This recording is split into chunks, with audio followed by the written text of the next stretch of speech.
As a kid, I used to notice a lot of numbers, and square numbers would particularly strike me. And 81 is just a square number of 9. And done so much for the footballing community in India with the tribute to Abhradeep. hello and welcome everyone to episode number 81 at the Indie Football Podcast.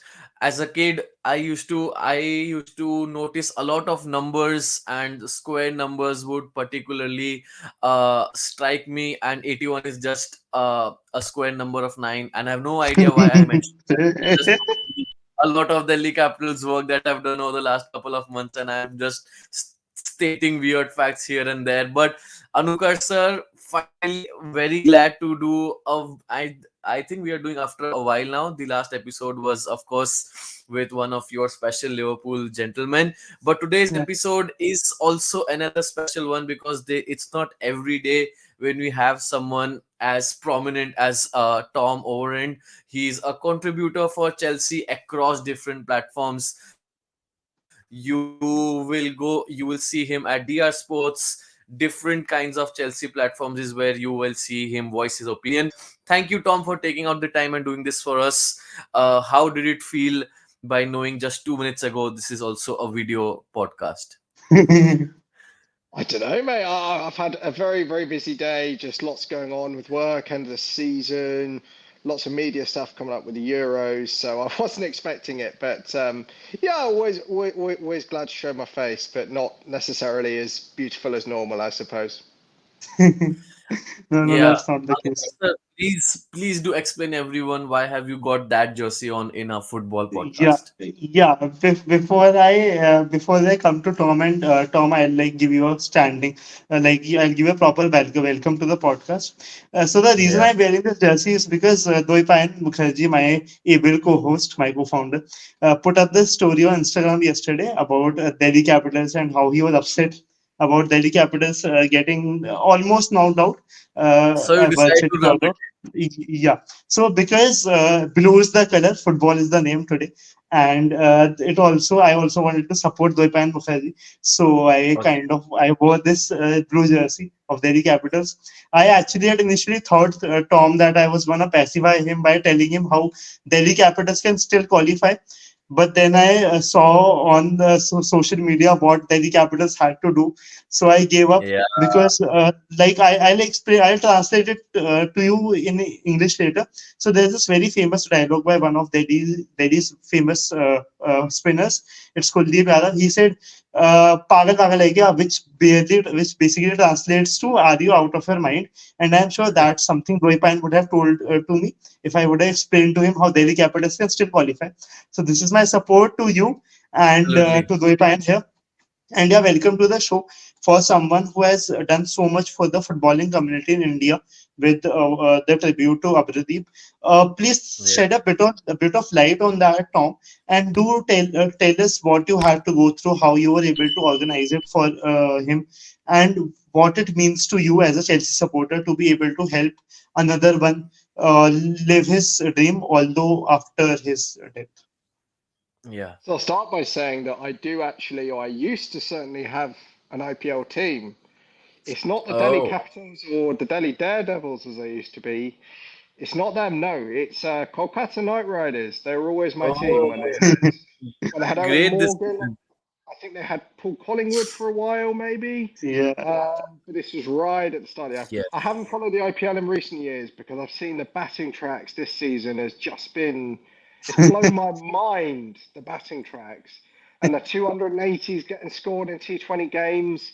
Dude, it's too much for me. It's too much for my heart rate. So I love cricket, but I'm more of a test cricket man myself. So, but yes, no, I do love the T20 and I love the passion of Indian fans as well. And actually, this is going to be how I was going to start by talking about Abhradeep. That he was somebody who I'd heard about through the Sari season, and I'd seen his content, and much actually like the Indian cricket fans that I knew long before.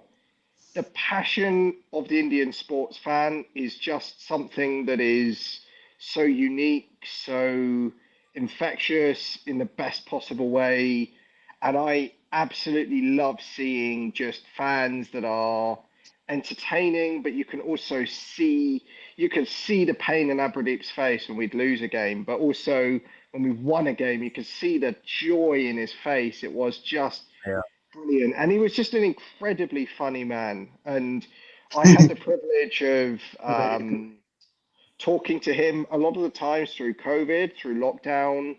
I'd be at home with my family. I'd be unable to leave the house, and I'd have 2 to 3 hour phone calls with Abhradeep sometimes. And I miss him already because he was just, he'd ask me stuff like, "How do I get to Lord's Ground? How long does it take for me to get from Lord's Ground to Stamford Bridge? Or how far does it take for me to get to the Oval from Stamford Bridge or something?" And it breaks my heart, honestly, that he was never able to make it to Stamford Bridge or indeed to Lords. I know he'd have been absolutely overwhelmed by how amazing Lords is, if anyone's ever been. And then Stamford Bridge as well. It's something that any true Chelsea fan would feel at home there, I think, from minute one. And I think Aberdeen would have been, he would have been so welcome. And you know, it's really sad that we had to get him commemorated at the bridge, because I wanted to be there when he came as a fan, when he was alive. So it breaks my heart, but I felt that as an individual, it was the least that I could do to honour this man who, firstly, is just an amazing football fan, an amazing content creator, so talented. His film reviews are just outstanding as well.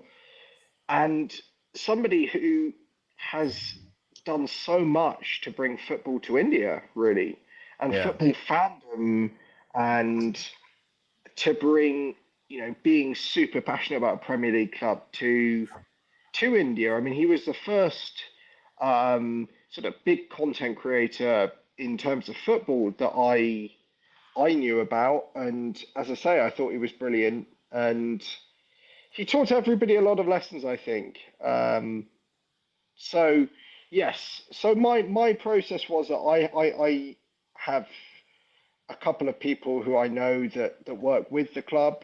They don't work for them, but they do know the right people for me to go to. And that was the first thing I said. Look, if I can get hold of his family, can we get something done to honour Abhradeep, just such a brilliant man?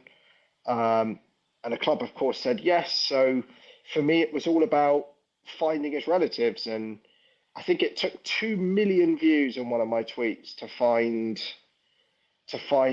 to find somebody that could put his brother in touch with me, Deep, which we did, and then his uncle has since been in touch with me as well since the commemoration. So that was great, and we got them in touch with the club. They got their picture, they got the quote for the match program, and the club did the rest, and the club were absolutely brilliant. So I know Chelsea's new owners and stuff have been criticised, but I think on this, they've been absolutely outstanding, and I cannot thank them enough. And I know from the sincere kind of volume of replies that I'm not the only one that's really thankful to Chelsea Football Club for doing that. To be honest with you, I was completely overwhelmed by it. I didn't expect anywhere near the publicity that it was going to get. I didn't expect to be in the Times of India or the Economic Times. I did not expect that. I just did it to honour a friend, to be honest. It was not ever meant to be anything more than that. But I Yeah. think a lot of people shared my feeling, and that was a good thing, because I don't think even, somebody who's never been to India, myself, I think sometimes a lot of people in the UK, even cricket fans too, they forget just how massive India is, and Yeah.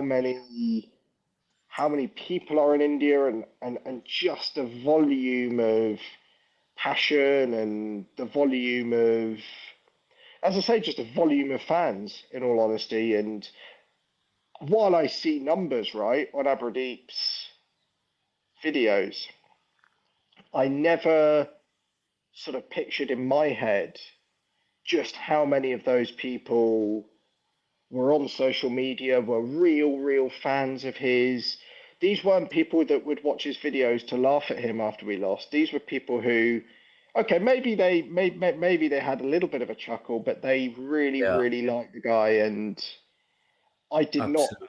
expect to see that. So Right. again, rest in peace, Aberdeen, because you're a real one, real man.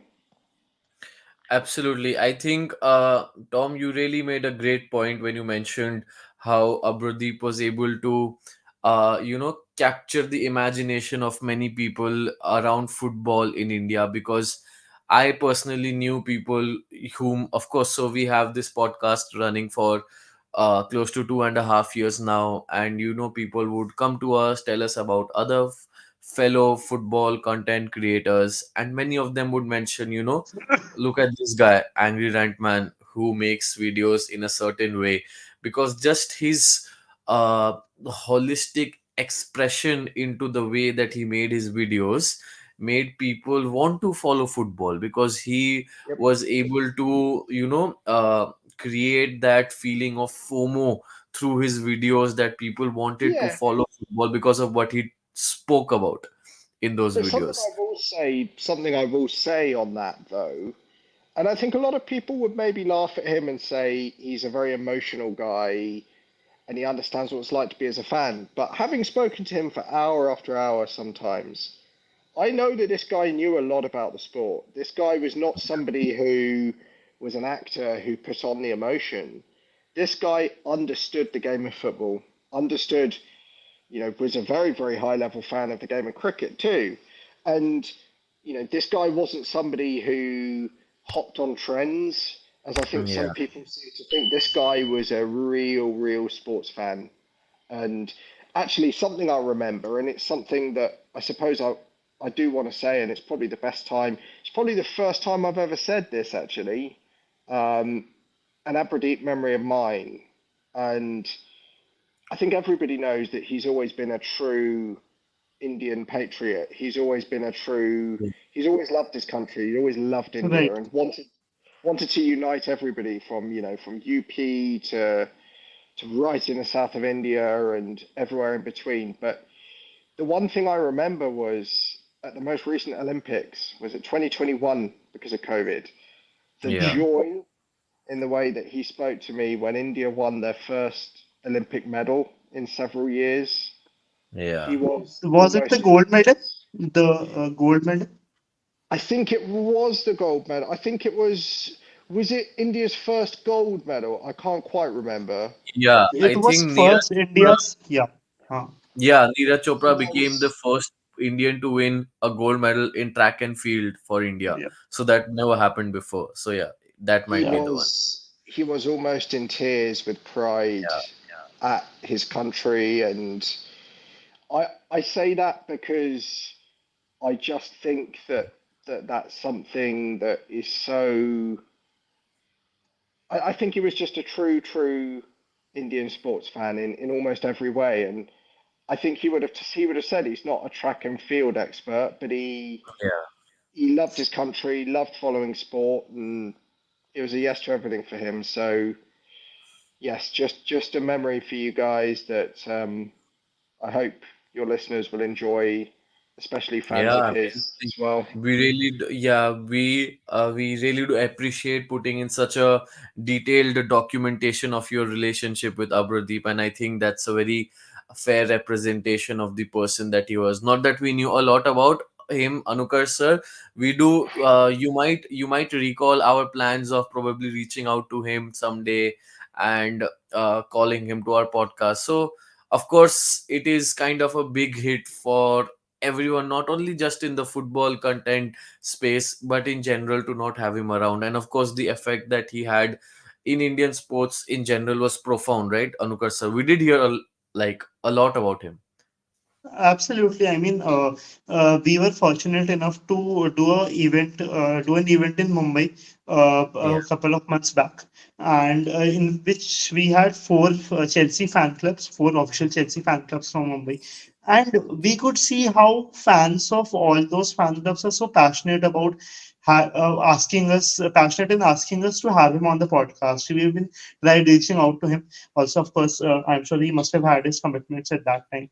It was, I think, January or February of the at the He Yes. start will of have this year. he will have been Yeah, going in for surgery, so that's probably why he would have, yeah. I, I probably I'm wouldn't have suppose reached I'm supposing the same too. And I mean, like I think me and Dwaipayan, we have been in this football fraternity of India for like 2.5 years now, and we know how may it come to any creator, Abhradeep's importance. Is really at the pinnacle because like we had Rock Baba recently on the podcast, who you definitely know. out. You keep on having interactions with Really, him on really Twitter. nice guy. Really, really Yeah, nice guy. absolutely, 100%. Top-notch human, just like Abhradeep. And I have to say this one thing that you can see in every football fan how much they love their club, how much they want their club to do well. And I think Abhradeep is an epitome of that, a great example of that. And though I think one thing that would have made him happier was Chelsea, or is Chelsea's fan at the moment. Uh, I'm sure that is Mm. something which he must have must really make him smile from heaven.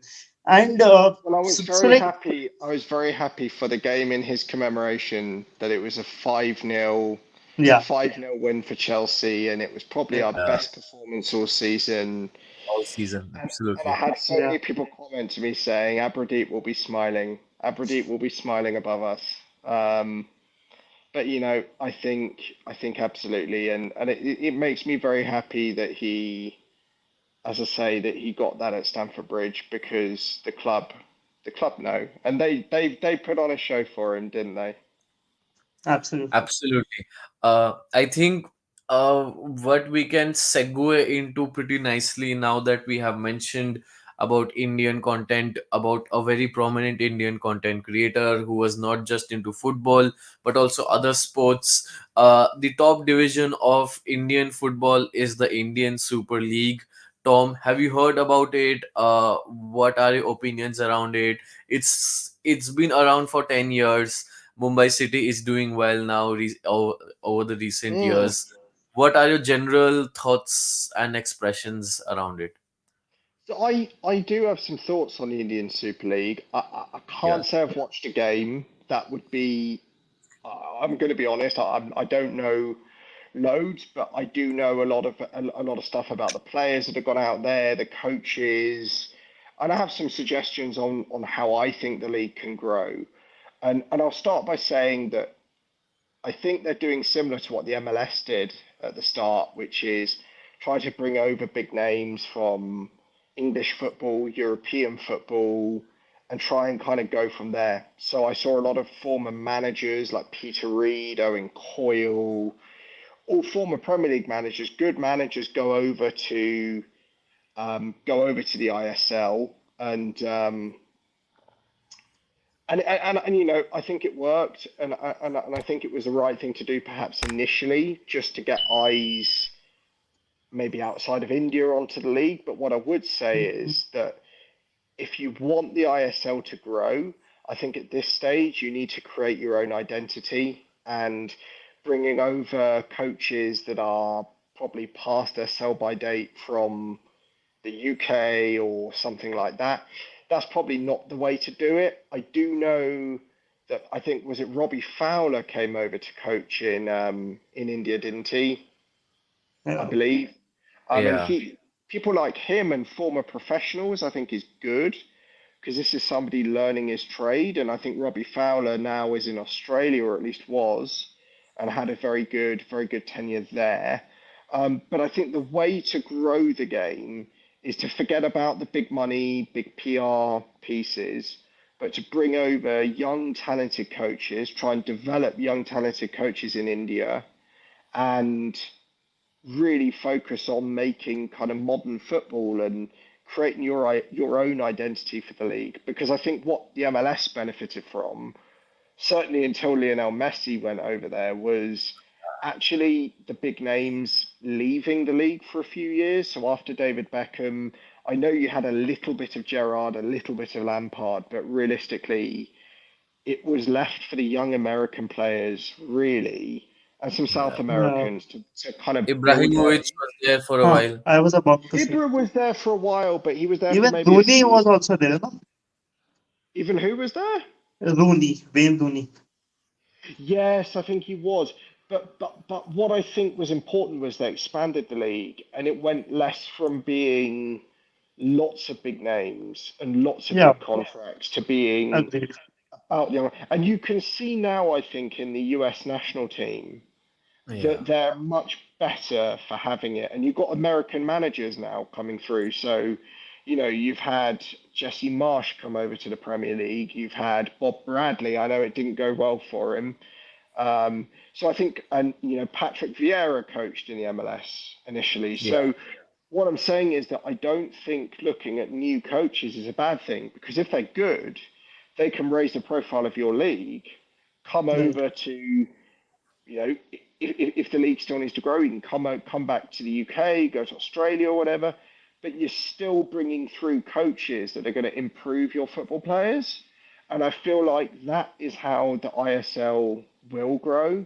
And I say this that India has over 1 billion people. There are going Yeah. to be some guys in India and some women, of course, too, who are going to be very good at the game of football. So it's also about I think just getting a good scout network, finding your best talent, and giving them the best kind of young coaches. Maybe, as I say, bring through Indian coaches, and it will take time. I'm not going to say it'll happen in even 5 years, but I think the ISL has potential. I just think it's better they don't spray money around like the Chinese league did, or like Right. the Saudi league is doing. I don't think if you want a strong national team, that's the way to go. I agree. I agree. I mean, honestly, like I do agree that there should be an element of sustainability when it comes to a footballing league, and I really hope that as good as they are, as they are when it comes to being legends of the game. I hope Gerrard and Lampard don't come to coach in India, at least in the near Well, future. yeah, I don't know. Maybe they're an exception because they're not. They would maybe they still have some new ideas. Yeah, yeah, I mean, I'm talking about look at really old Premier League coaches like you've had John Gregory over there as well. These guys are coaches from 20, 30 years ago. At least Lampard and Gerrard have some modern ideas and they yeah, both have had some success. Like Frank Lampard yeah. coached Chelsea to the top four, to the FA Cup final. Steven Gerrard coached Rangers to a Premier League victory, kept Aston Villa in the Premier League. So, I mean, I wouldn't be so picky about that. But what I think, as I say, as I think you are saying, though, you want some young, some new coaches to be given a chance in India because that's what you want to do. You want to become somewhere where people can start in their career, not end their career. Yeah. In all fairness, that was a tongue-in-cheek remark from my side. But yeah, I do want to ask you one question, and like, of course, Dwaipayan can add in after this. One of the guest lecturers at Dwaipayan's college, JSB, was Federico Mari. I've been following him, and he is also accepted to come on the podcast in the next month or and a half, somewhere around that. In one of his LinkedIn posts, he talked about how Chelsea have been really shrewd when it comes to the financial fair play rules. Now, what Yep, Chelsea are doing, and these are all reported allegations, and a lot of people are talking about it, is that Chelsea have sold parts of Cobham and yep, parts of the Stamford Bridge hotels to yep, their own sister companies to balance the yep, books. yep, Now, throughout the season, a lot of speculation, a lot of allegations have been posed when it comes to the workings and the whole hierarchy by Todd Bowley and Iqbali and all. But do you think that in the longer term, the Chelsea owners are actually the shrewdest. They are actually playing the longer game, because at the start of the season, Chelsea wasn't doing really well, but now they are fighting for a top six place. They are a young side which can just get better, which have long term contracts. Do you think they have kind of been able to pull it off and kind of, played the long game so well that now we are starting to see those results?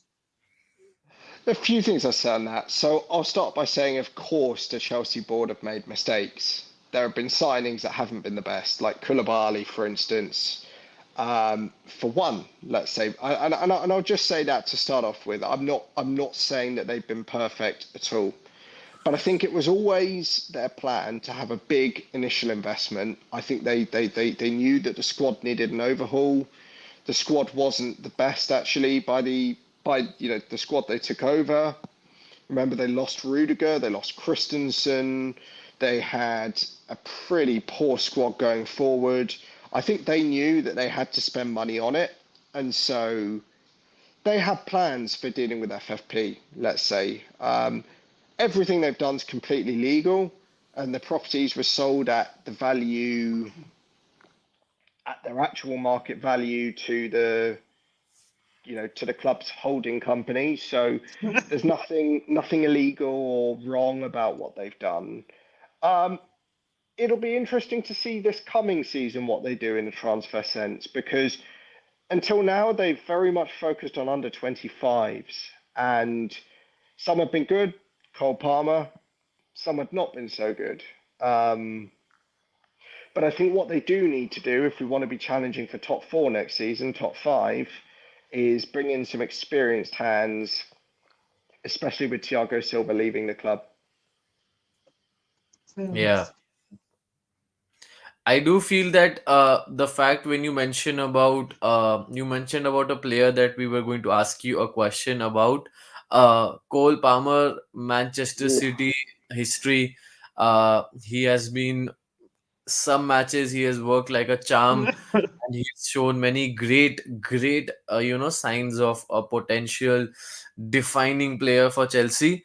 We know we might be making a bit of a that many other football fans would say is an outrageous claim to make, but do you think he could fill the void left behind by Eden Hazard in the years to come? Well, I think his numbers this season have proved that he's getting close. I mean, Eden Hazard was a magical football player. Yeah. I think the one thing people complained about with him was that he maybe didn't get the output that his performances maybe should have.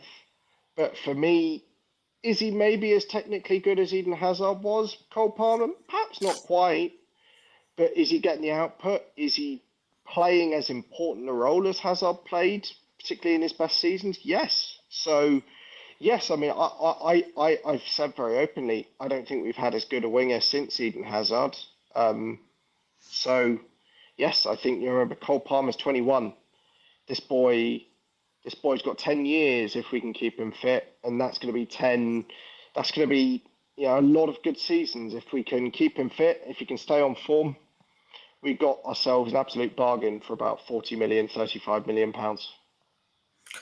What I'd also like to point out, and of course, Anukarsh can later on highlight further, we did have an episode with a person called Ankit Rana. He's also known as Almighty Blues. He's also another famous Indian Chelsea content creator who has now Yes, expanded base into all kinds of sports I've been on his content. podcast. I've been on his podcast. Oh wow, great. So he's another guy who's almost everywhere, very enthusiastic with his sporting views. He has been to different platforms, he has hosted different people, he himself has gone to different kinds of podcast environments, and we did have him. I think it's been more than a year, I guess, when we had him in our podcast. And of course that entire conversation was around Chelsea and how Chelsea and what does the immediate future for Chelsea look like. And if you have spoken to him, you would know him that he's a very steadfast, headstrong person in terms of his opinions that he has. And he did mention how Chelsea is building for the future and they are We are. okay to have some time with themselves right now, because they need that time to figure out. They need that time to probably make a foundation that would reap rewards for them in the years to come. With that context getting established, do you think, of course, Chelsea is now having a fiery battle with Newcastle for the sixth spot? Do you think Chelsea reaches European football next season, or do you think it's just better for the team to have one more season, figuring out whatever it is, whatever adjustments are needed, and then probably have a bigger shot in the season after this one I for a am European always, qualification? yeah, I'm always of the view that European football is better than no European football. Yeah, I'm never going to sit here and say I don't want to play in Europe. yeah, It's Thursday night football. We get to see our younger players a lot of the time. If it's Conference League or Europa League, I want to see us play in Europe. So just to start with that, it's as simple as that. What I would say is that with the race with Newcastle, I mean, seventh place can get us Conference League if United lose the FA Cup final. Um, Conference League, of course, the only UEFA competition we haven't won to date. So if we're in it, I'd love to win it. We can say once again that we've won it all. And Europa League is a very, very good competition. And the reason I like it so much, particularly given how competitive the Premier League is, it's another route to European football, to Right, Champions League football. And right, right. it's so important that you are able to find your way of getting into the Champions League. And next season, I would rather know that if we can't get top four or top five in the Premier League, we have the Europa League opportunity as well. I know the Europa League's difficult. There are some very, very good teams always in there, as you can see by Bayer Leverkusen. But Yeah, they have Europe, had a phenomenal season, man. they can't lose, can they? But I mean, in the Europa League, they've come probably the closest to losing as they have done all Yeah, season. But for me, I always like European football, and unlike a lot of people, I enjoy the Europa League and I enjoy the Conference League. So that answers your yeah. question. Pretty emphatic answer, really. What I'd like okay. to add over here, Anukar sir, sorry, just to quickly mention this point. I did switch off my camera, which is probably the first time in I don't know how many episodes that we have done. But you mentioned the UEFA Conference League, and I couldn't help but share this scarf that I had Uh, from UEFA Europa Conference League final, which was won by West Ham, because last year I did get an opportunity to, which also the backside looks something like this, go to You the were West there, were Ham. you? Yeah, it is one special scarf, especially for West Ham people. So it was about and I was just mentioning before the podcast about how my college, Global Institute of Sports Business, and I think I've mentioned them so many times that I should definitely go and ask them for a sponsorship for our yeah, yeah. episode, Please for do our that. podcast. But so we had this international trip to Premier League because we had an affiliation with them, and we did have a chance to visit one of their games at the London Stadium, which was the adopted home of them. It was against Sheffield United, and I just went to all stadiums tours that in that trip, and I probably bought about 10 to 12 scarves. So yeah, you just mentioned the you conference league, and I thought I should show this a bit. Anukar sir, please take, Yeah. please proceed your part. Yeah, and Dwaipayan was kind enough to get a scarf for me also on my birthday. But Yes. yeah, adding to that, so one person who has really divided opinions this season has been Mauricio Pochettino. Oh, Now, of yes. course, let me just, of course, like with the point of view of viewers and the listeners who are going to listen to it, just put the facts right here. He was in the final. They could have won the Carabao final. Came very close, the closest they could have been maybe. FA Yeah. Cup reached the semi-final. Now, almost into the top six. Could be playing Europa League next season, most probably. How do you evaluate Mauricio Pochettino's first season at Chelsea, considering that there has been a change of ownership, so many new players, so many players have gone out, so many issues at the club, at the management, administration level. How do you evaluate the whole season? And do you think Chelsea's owners so far at least sticking with him is a step in the right direction, or do you think there's a change of manager needed at the start of this at the end of the season? If you asked me maybe a month or two ago, I would have said Pochettino had to go. I thought his tactics had been out of date, and while the players like him, I was really worried that we were going to have a very, very poor end to the season. Particularly in February when we lost to Wolves and the Carabao Cup final. I mean, you can say we came close, but the problem I had with that was in the extra time period, we went from attacking Liverpool to completely sitting off them, letting them apply all the pressure, and they score. And you forget in that game that it was youth players that were on the pitch for Liverpool. It wasn't first team players. And in my opinion, we had no excuse but to win that game. So that's certainly not something I look at in his favour, especially. I think all our cup draws this season have been at home. Even in Aston Villa for the FA Cup, it went to replay. The first leg was at Stamford Bridge. Obviously, under Graham Potter, both our ties were away to Manchester City. And I think that that's something that we have to consider. Yes, we had good cup runs, but we did get easier draws than last year. So I was concerned about him tactically. I really was. But recently, he's changed our build-up tactic off the ball. He's improved our kind of player build-up, our on the ball football, and the results have improved considerably. And I said at the start of the season, any form of European football was my goal for this season, and it looks like we have a very good chance of achieving that. Not guaranteed by any means, but you watch Man United and you watch Newcastle, they have to play each other. We've got a very, very good chance of getting into the Conference League or the Europa League next season, and that's something for me which was important, but also a sign that Pochettino has earned the right to stay at the club next season. Fair enough. And while we were sitting, we were going through the flow for this podcast, the kind of questions that we wanted to ask you. One very interesting area is something that even Anukarsh sir holds dear to his heart: this transfer window, and how all teams are shaping up, deciding certain trades, deciding their next buys, deciding their next players that probably won't be in their scheme of things next year.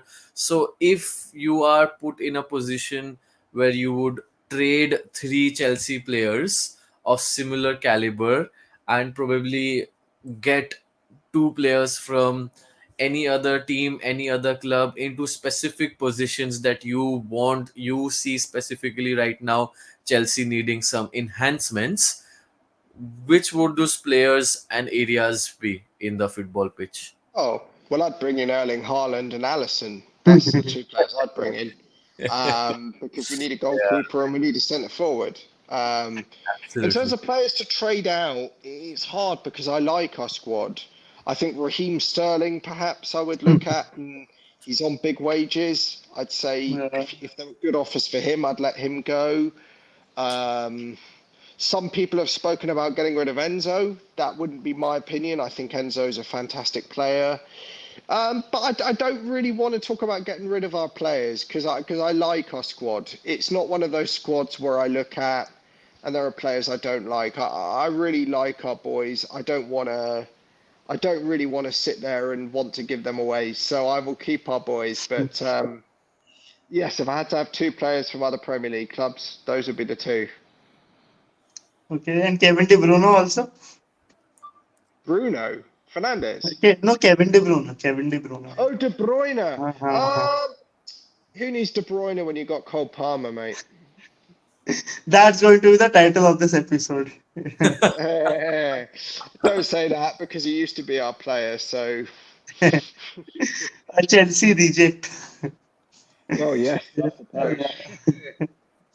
Yeah, but what I'd also like to ask, probably, and it's something that even Anukarsh probably asks a lot of people around. But in fact, I am more personally interested. So you have had a career of, sports journalism, sports media, and running a podcast. Many people do turn up Yeah. asking, how can we get into this? We also want to establish something around sports. We are passionate about following a particular team. We want to become correspondents. Those type of areas. As as one of the parting thoughts of this episode, and of course, before Anukarsh sir asks his last question, what would you say aspiring sports writers, journalists, anchors, if they want to make a career in football, documenting football events, talking about football, how viable is it, what are certain suggestions you would like to give them, that kind of a thing, so that it really becomes, we could really sell this episode like a Chelsea tutorial, something like that. Simple. I'm actually going to quote almost directly from Abhradeep. Okay. Yeah, There are so many things that you can say, I don't want to do it. I don't have equipment. I don't have this. I don't have that. yeah, No, just do it. All I would absolutely. say is find a community, find an app where you have a community, which for me is X. I and I just went on there to connect with Chelsea fans. I wasn't even a content creator at that point. Yeah, Find a community and just create your content. Believe in your content, create your content, and if it's good, people will follow you. Simple as that. Honestly, it's not. It's no more simple than that. Genuinely. I yeah, think that's very, very precise and very good advice, honestly, like something which is very articulate. But before we end this episode, one fun sort of segment that we have is, if you had to name a Chelsea 11 of all time of the players that you Oh, have watched, so who would you have? And start from the goalkeeper and yeah. towards the striker. And yeah. Sure. So my time, I started watching about 2004, 2005, around there. Mhm. So I'm only That's a going to good go time. players. I'm only going to go Mourinho players. was the manager at that point of time. It was Ranieri. It was Oh, a. I okay. did catch Claudio Ranieri actually slightly. All So right, all right. it was. So yes. So I'm only going to go players I've seen. I'm not going to go for players in the Fair past, enough. even though many of those would get into my team. I know a lot about the history of our club, but I'll just go players I've seen. Petr Right. Cech in goal, obvious 100%. reasons. Ashley Cole at left back. John Terry and Thiago Silva, my two centre backs. Right back's a tough one, but it would be Reece James. I would go in Ivanovic midfield. also was the right back, if I'm not right back. Ivanovic, that's a great shout. Yes, Branner. Branner played both sides and in the middle. So, Yeah. yeah, do you know what? But I will say Reece James still. I will say Reece James. But I do love Branner. Branner will always be a hero of mine.